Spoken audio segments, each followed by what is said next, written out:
j'ai entendu à la radio que le président de la République prônait la plantation d'1 milliard d'arbres d'ici 10 ans sur le territoire français.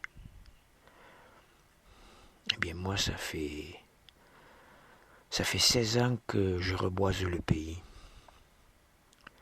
que je plante des arbresses, que j'arborise sans subvention, sans aide d'aucune sorte, sans autre salaire que la satisfaction du travail bien fait.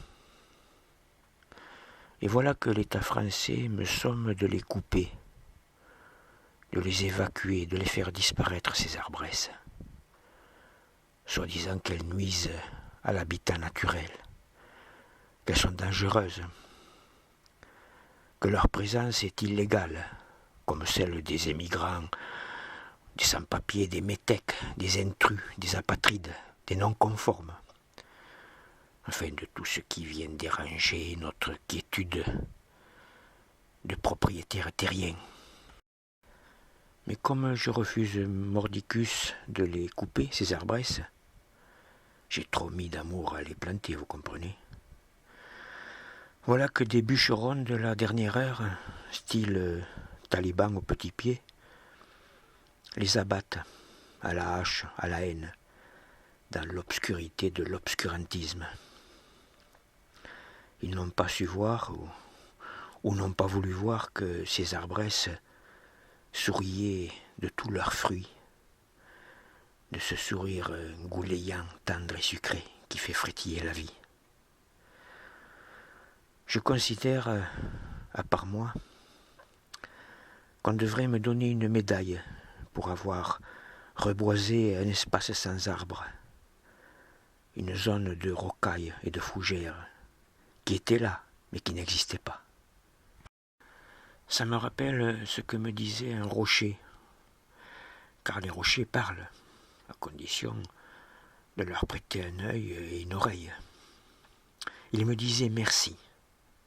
D'ailleurs, je l'ai recopié ce qu'il me disait, je vous le lis texto.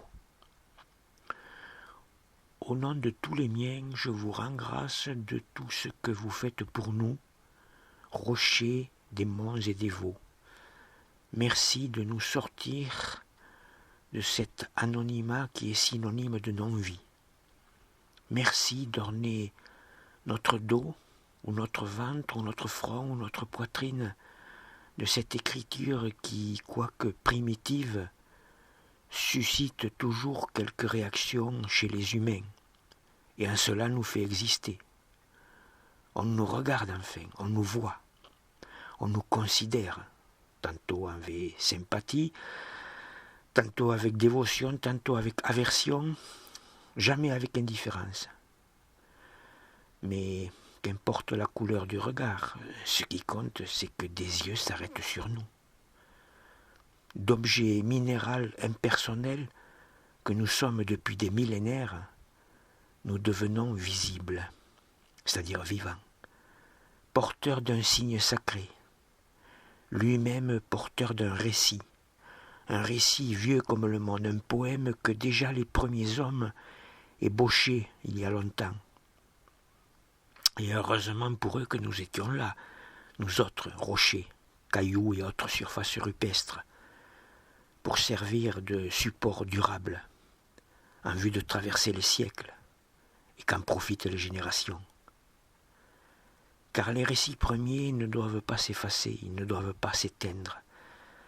Ils doivent rester comme les pages d'un livre ouvert, dont chaque ligne, chaque mot, chaque lettre, chaque signe est l'histoire d'un accouchement joyeux. Et il a ajouté, et vous les humains, vous devriez nous respecter, car avant d'être mouvement furieux et conscience ambulante, vous étiez de la poussière de roche. Et passé votre temps d'agitation, vous redeviendrez poussière de roche. Vous serez comme nous. Et vous rêverez d'un regard se posant sur vous pour vous tirer de ce silence minéral qui se sent inutile de n'avoir rien à raconter.